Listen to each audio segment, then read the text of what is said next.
Palabras de alegría y esperanza. Es la fiesta del cuerpo y sangre de Cristo. El Evangelio de Marcos 14, 16, 25. Y el comentario del Padre Fernando Armelini.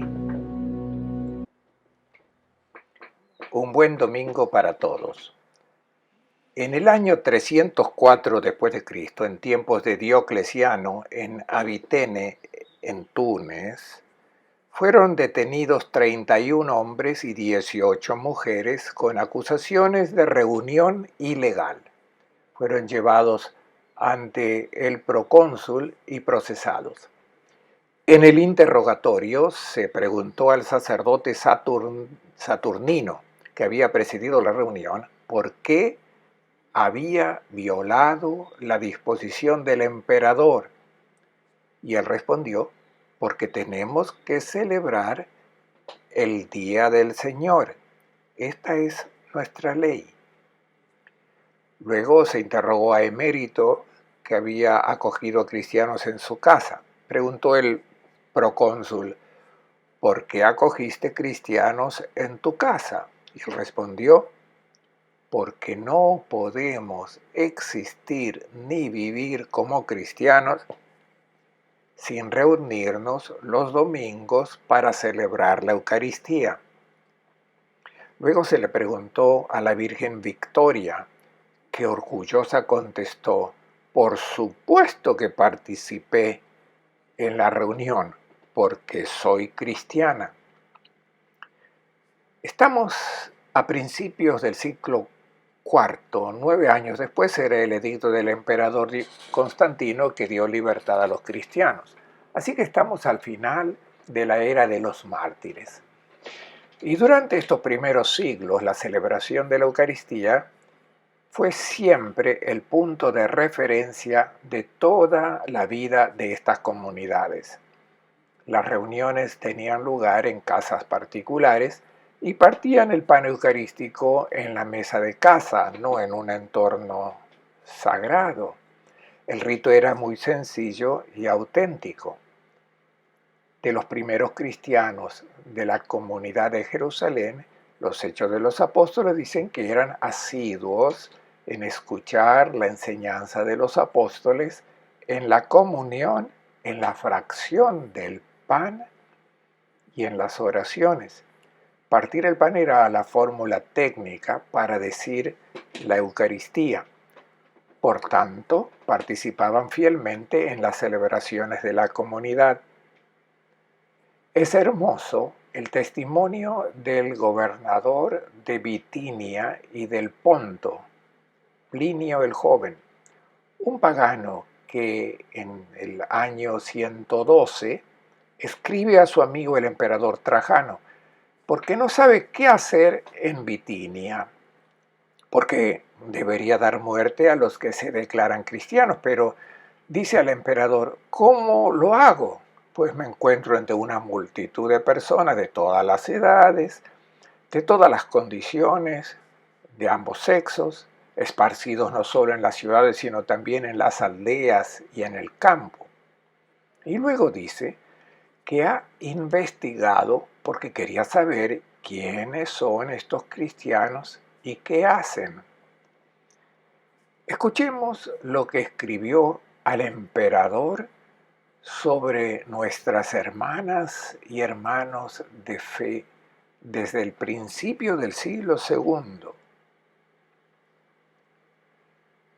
Son personas que tienen la costumbre de reunirse un día fijo antes de la salida del sol para cantar alternativamente un himno a Cristo como un Dios. Luego se comprometen con juramento a no cometer delitos, ni robo, ni bandolerismo, ni adulterio, a no faltar a su palabra, a no negar un depósito reclamado con justicia. Cumplidos sus ritos, tienen por costumbre separarse y reunirse de nuevo para tomar su comida, que conste que es ordinaria e inofensiva. realmente conmovedor este testimonio de un pagano sobre la vida de nuestros hermanos de fe de principios del siglo segundo. Se reunían por la mañana temprano, a primera hora de la mañana, para rezar, luego se iban a trabajar, porque hasta Constantino el día del sol, el domingo, era laboral, y luego volvían a reunirse por la tarde para la fracción del pan. Como en todas las comunidades, la celebración eucarística era el centro de su vida. Por supuesto, también en los primeros siglos la participación en la cena del Señor no siempre era ejemplar por parte de todos. Recordemos a Pablo reprendiendo severamente a la comunidad de Corinto porque celebraba la cena del Señor, pero estaba escandalosamente dividida en fracciones. E incluso entonces había cristianos que se ausentaban de las reuniones. La leyenda de los apóstoles, que es un libro escrito en Siria a mediados del siglo III, dice que había algunos cristianos que se quedaban a trabajar y no iban a las reuniones, y había algunos que iban a la asamblea, pues luego charlaban, incluso se dormían. En la Edad Media también hubo muchas desviaciones graves, tanto en la forma de celebrar la Eucaristía como en la comprensión de su significado. Luego, en el siglo XI, comenzaron las disputas teológicas y fue entonces cuando surgieron muchas devociones en torno a la Eucaristía, algunas respetables y otras discutibles, sobre todo cuando llevaron a eclipsar la verdadera naturaleza de esta celebración.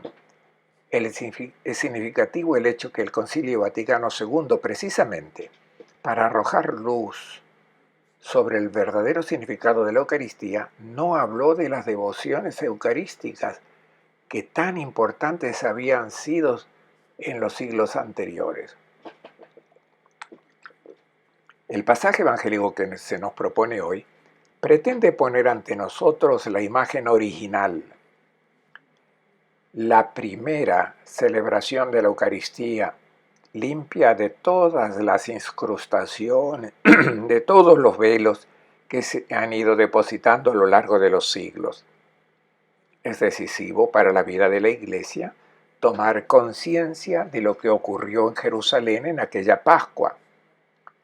Es siempre a esa cena a la que debemos referirnos si queremos comprender lo que hacemos cuando celebramos la cena del Señor. Escuchemos. El primer día de la fiesta de los panes ácimos, cuando se sacrificaba el cordero pascual, le preguntaron a Jesús sus discípulos: ¿Dónde quieres que vayamos a prepararte la cena de Pascua? Él les dijo a dos de ellos: vayan a la ciudad, encontrarán a un hombre que lleva un cántaro de agua, síganlo y díganle al dueño de la casa en donde entré: el maestro manda preguntar, ¿dónde está la habitación en que voy a comer la Pascua con mis discípulos? Marcos nos da una fecha precisa del episodio que va a relatar. Era el primer día de los panes ácimos. Era esa semana en la que no se podía comer nada con levadura. Se comía pan sin levadura. Y la fiesta de los ácimos comenzaba con la cena pascual que se celebraba la víspera del día de Pascua, que caía el 15 de Nisán, la primera luna llena de primavera. Por tanto, según Marcos, Jesús habría celebrado el 14 de Nisán, víspera de la Pascua, la cena pascual como todo su pueblo. La información dada por Marcos contradice lo que dice el evangelista Juan. El evangelista Juan, cuando nos habla de la muerte de Jesús, dice que fue depuesto apresuradamente de la cruz.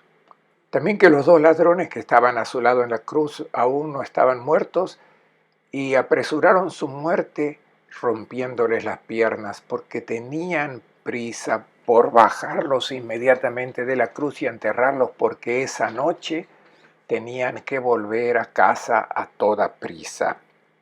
De hecho, esa noche era el 14 de Nisan y todos iban a celebrar la cena pascual. Y también nos da una información muy bonita. Juan dice que ese año, y en esto el evangelista Marcos también está de acuerdo, la Pascua fue especialmente solemne porque coincidía con la fiesta del sábado. Entonces ahora los estudiosos intentaron ver cuánto caía la Pascua en sábado y descubrieron que era el año 30 después de Cristo, por lo que Jesús murió la víspera del viernes 7 de abril del año 30. ¿Por qué entonces Marcos presenta la última cena de Jesús como una cena de Pascua? La razón es muy sencilla. Es que quiso relacionar la Pascua de los cristianos con la Pascua de los judíos. Para captar el sentido de nuestra celebración de la Eucaristía, es realmente necesario comprender lo que significaba la Pascua para los judíos. En el capítulo 12 del libro del Éxodo, el Señor ordena a los israelitas celebrar cada año la fiesta de la Pascua como memorial de su liberación de Egipto.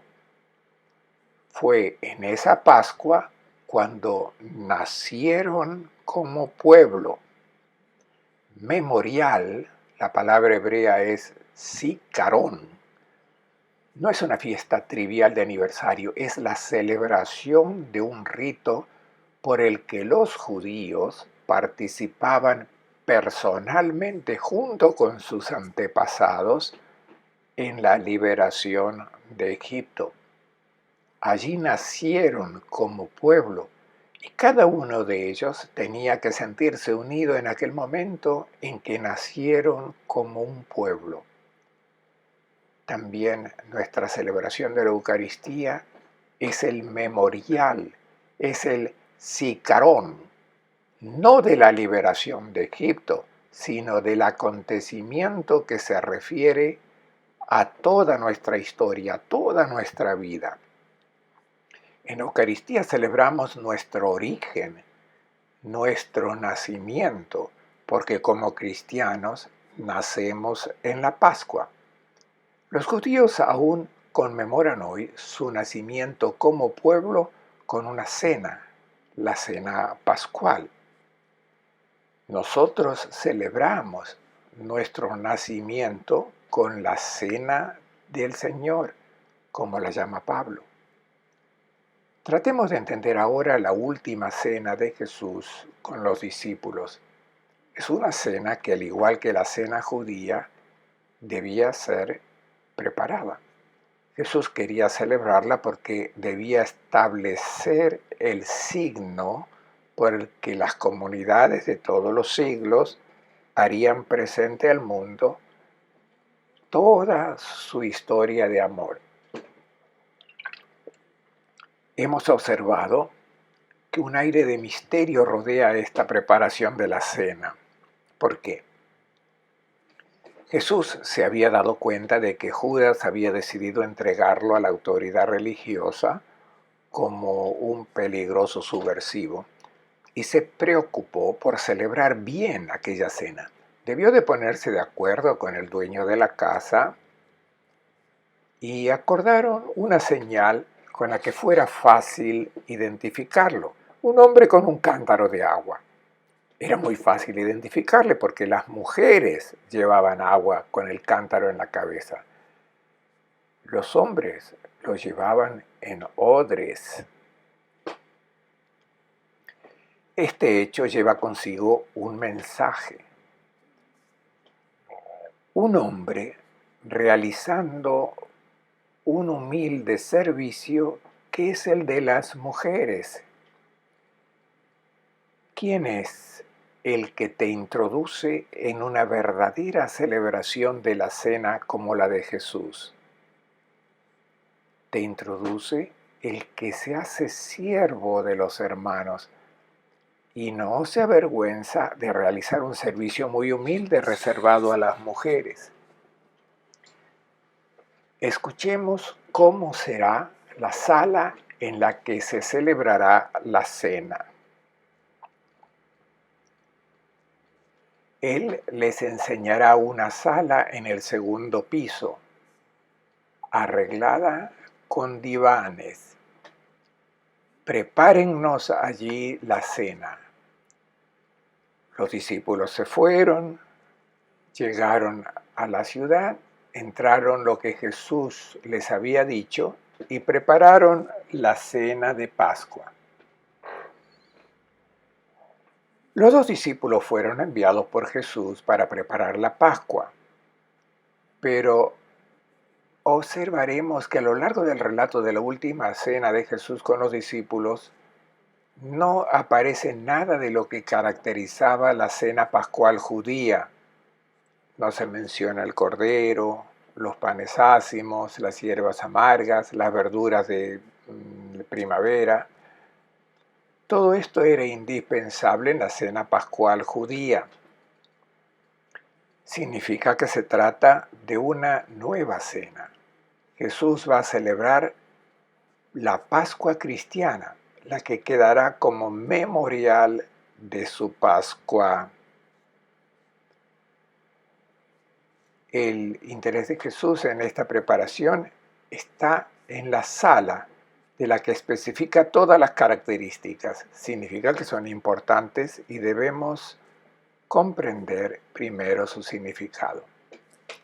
La primera característica es en el piso superior en donde se celebra la auténtica cena del Señor.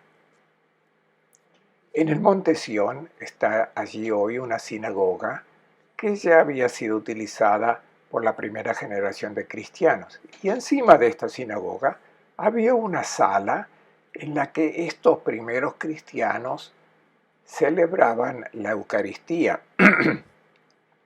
El historiador Eusebio de Cesarea nos dice que antes del año 70, cuando fue destruida la ciudad de Jerusalén, los cristianos, recordando lo que Jesús había predicho, que la ciudad sería destruida, abandonaron Jerusalén y se dirigieron a Pelia, una ciudad más allá del río Jordán.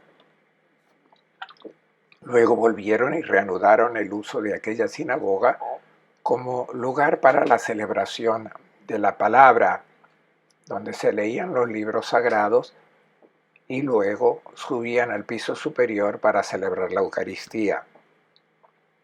¿Cuál es el significado de este piso superior? Jesús quiere decir que los discípulos que quieran celebrar una auténtica Eucaristía deben desprenderse del piso inferior que indica el lugar donde se razona según la lógica del mundo, que no es la de Cristo. Y las bienaventuranzas que se predican en la planta baja no son las del plano superior, las presentadas por Jesús. Los que quieren celebrar una Eucaristía auténtica no pueden razonar como se razona en la planta baja. No pueden vivir como se vive en la planta baja, según los criterios y valores que se valoran allí. En el piso inferior los que sirven no cuentan para nada, son despreciados.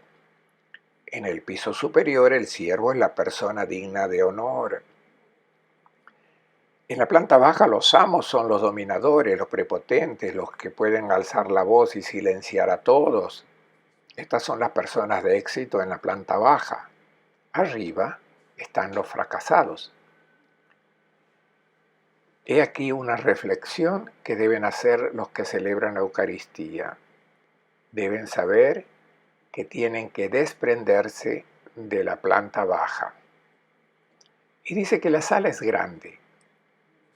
no es solo una grandeza física, es la imagen de la iglesia acogedora, que es comunión.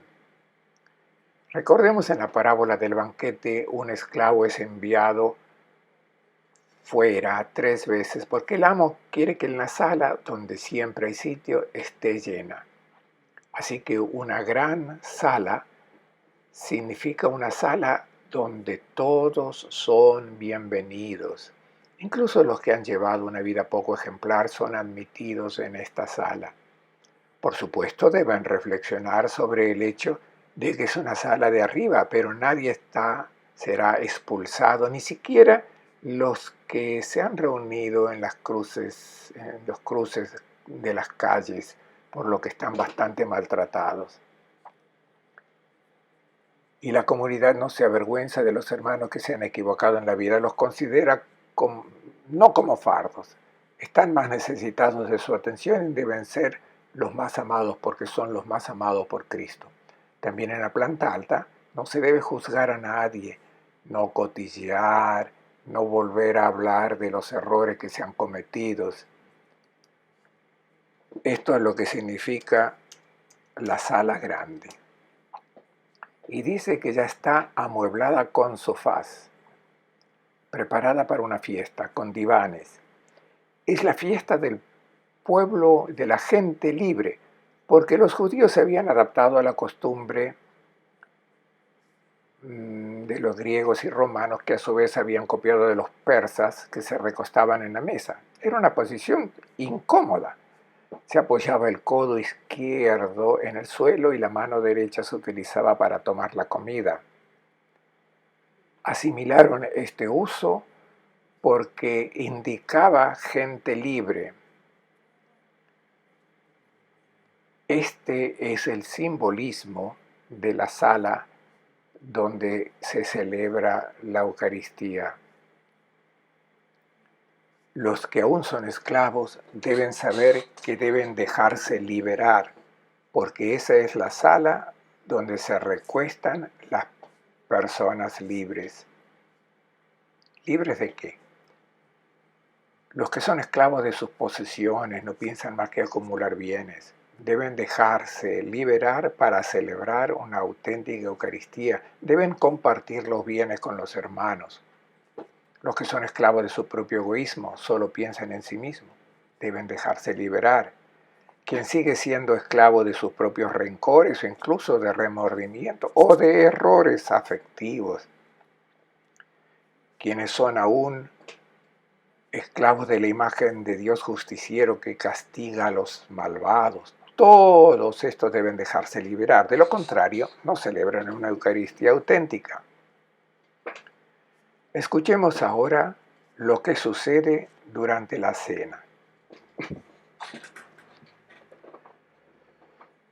Mientras cenaban, Jesús tomó un pan, pronunció la bendición, lo partió y se lo dio a sus discípulos diciendo: tomen, esto es mi cuerpo.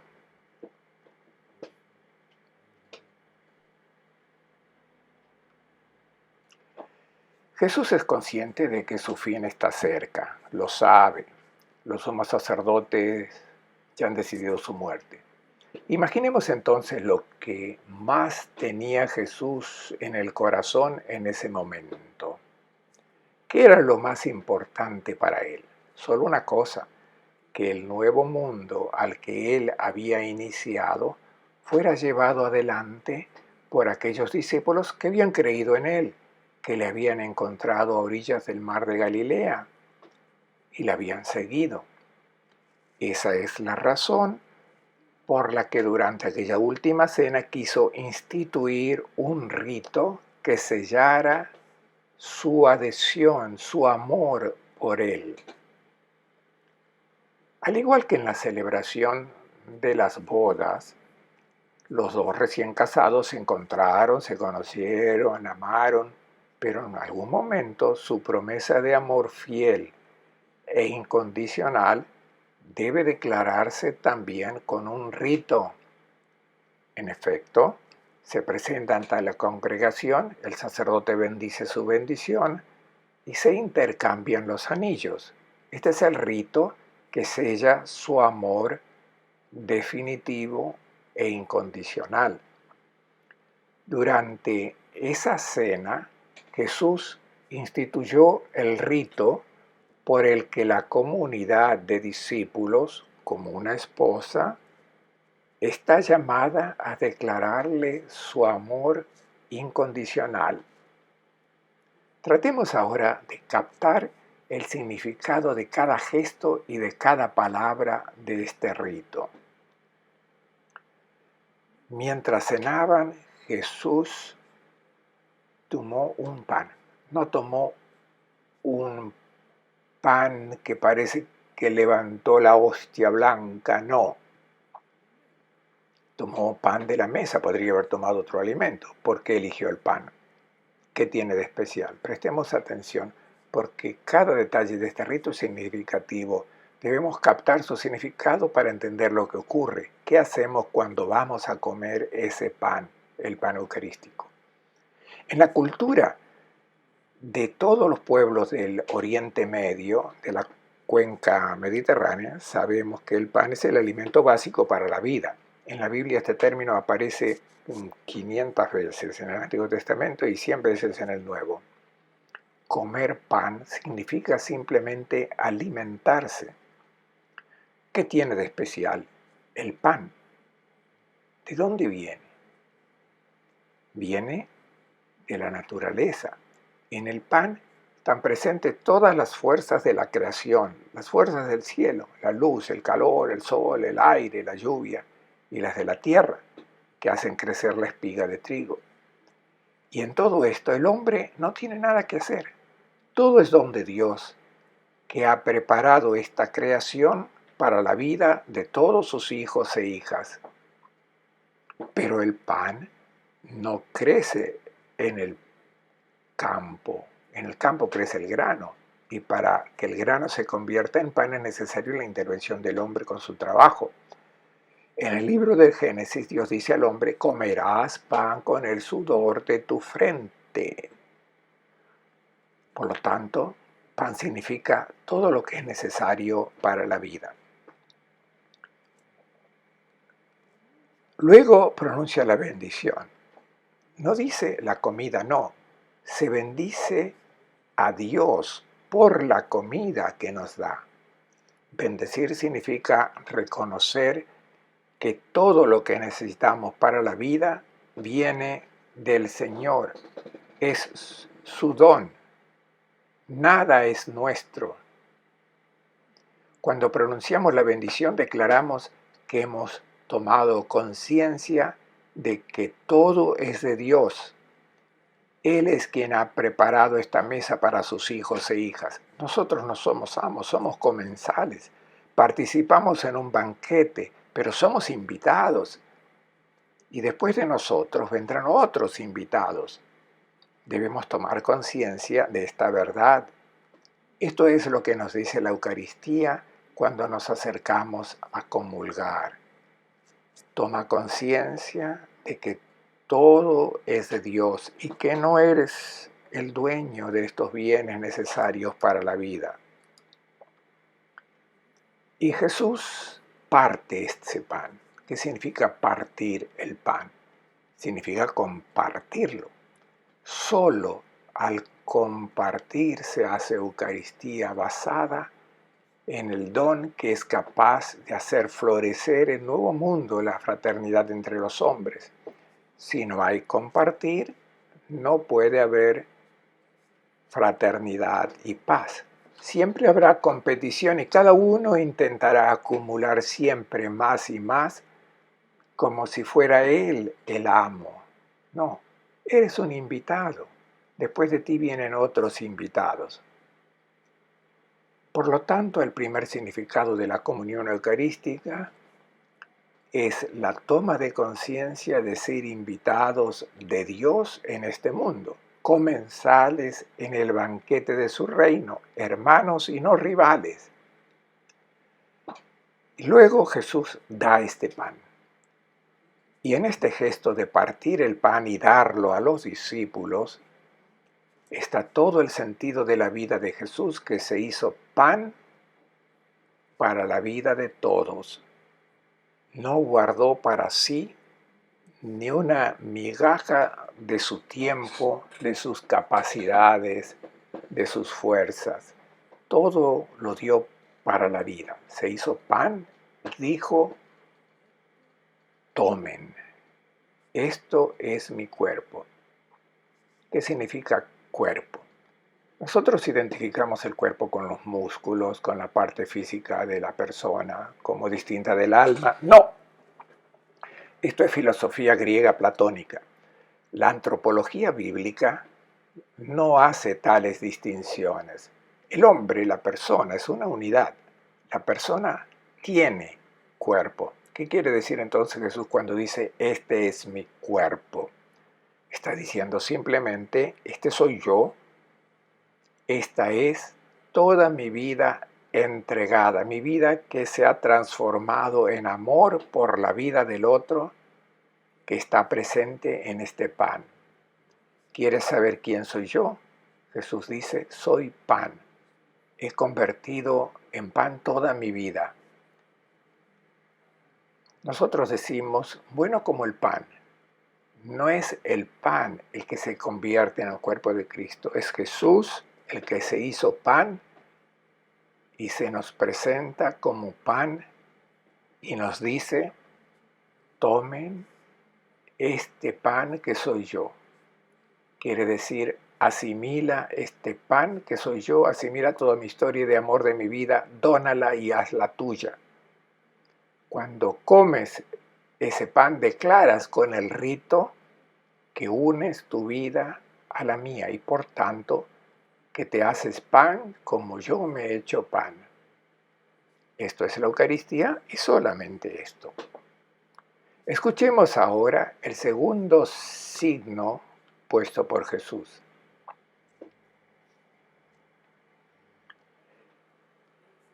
Luego, tomando en sus manos una copa de vino, pronunció la acción de gracias. Se la dio, todos bebieron y les dijo, esta es mi sangre, sangre de la alianza, que se derrama por todos. Yo les aseguro que no volveré a beber del fruto de la vid hasta el día en que beba el vino nuevo en el reino de Dios. Después cantaron los salmos y salieron hacia el monte de los olivos. Tratemos ahora de captar el significado del segundo elemento que entra en la celebración eucarística, el vino. Encontremos la manera de introducir también en cada una de nuestras celebraciones el beber del cáliz. Marcos dice que todos bebieron de él. Se puede hacer por inserción, pero en el signo debe hacerse si queremos que el rito sea completo en su significado. El vino es muy importante en la Biblia. Se menciona 141 veces en el Antiguo Testamento y decenas de veces en el Nuevo. Es el símbolo de la alegría de la fiesta. El pan es necesario para la vida. El vino no lo es un plus. Pero si quieres fiesta, necesitas vino. De hecho, el reino de Dios fue anunciado por los profetas. Recordemos el capítulo 25 de Isaías, que habla de un banquete que un día Dios preparará para todos los pueblos. Un banquete de comida suculenta, vinos finos, refinados. Y Jesús cumplió esta profecía, ofreciéndonos su vino. Jesús quiere introducirnos en este reino de alegría y fiesta. Y Jesús también nos explicó qué es este vino que nos ofrece. Es su sangre de la alianza. Sabemos que representa la sangre en la Biblia Y en las culturas de todos los pueblos semitas, la sangre es la sede de la vida. Y como Dios es el Señor de la vida, el hombre no puede apoderarse de la sangre, no puede comer sangre en la que haya sangre y mucho menos beber sangre. Y tener la misma sangre significa estar en comunión de vida. Cuando Jesús nos ofrece el cáliz y dice que este vino es su sangre y nos invita a beberlo, nos está ofreciendo su propia vida, su espíritu. Nos está ofreciendo entrar en comunión de vida con Él. Entonces, cuando bebemos de ese cáliz, lo que hacemos es declarar que acogemos este don de su vida. Y es la sangre de la alianza. La alianza es el vínculo por el que dos personas se pertenecen mutuamente. Es el vínculo de pertenencia mutua del esposo y la esposa. Cuando recibimos la sangre de Cristo entre nosotros y Él, se establece la alianza, la unidad de vida. Israel había celebrado un pacto con el Señor en el Sinaí, que había hecho Moisés. Había empleado precisamente el rito de la sangre, había derramado la sangre sobre el altar y luego sobre el pueblo para decir que Dios y el pueblo estaban unidos por la misma vida. Pero sabemos que esta alianza fue rota varias veces por el pueblo infiel. Renovaban esta relación de alianza con Dios, pero luego volvían a romperla. ¿Por qué ocurrió esto? Porque el pacto se hizo sobre la base de una ley escrita en piedra, los mandamientos, que el pueblo tenía que cumplir. Y los mandamientos decían no robar, no mentir, no matar, no cometer adulterio. Pero el corazón de los israelitas les decía lo contrario, cometer adulterio, robar e incluso matar al enemigo. ¿Qué pensaba hacer Dios? El profeta Jeremías nos dice que Dios prometió que un día haría una nueva alianza, pero no basada en una ley escrita en piedra que fuera imposible de cumplir para los hombres, sino que pondría su ley en el corazón de cada persona. Esa sería la nueva alianza. Y así el corazón dictaría los impulsos para vivir según la voluntad del Señor. Es como cuando una mujer se convierte en madre. No necesita normas externas. En su corazón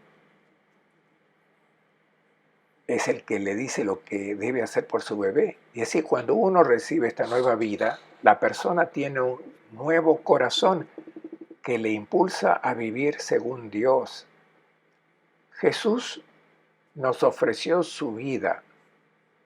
Cuando bebemos de ese cáliz recibimos su vida.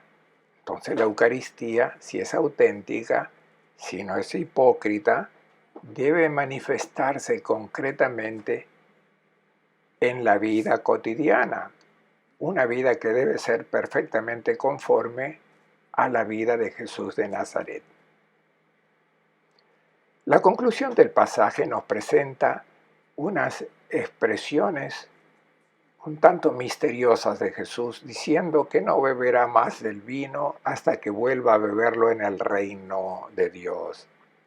Hermosa esta promesa de Jesús. Dice que vendrán días de gran dolor, porque yo tendré que dar mi vida, parecerá un fracaso. Todo eso está a punto de suceder, pero ten en cuenta que un día volveremos a beber el vino.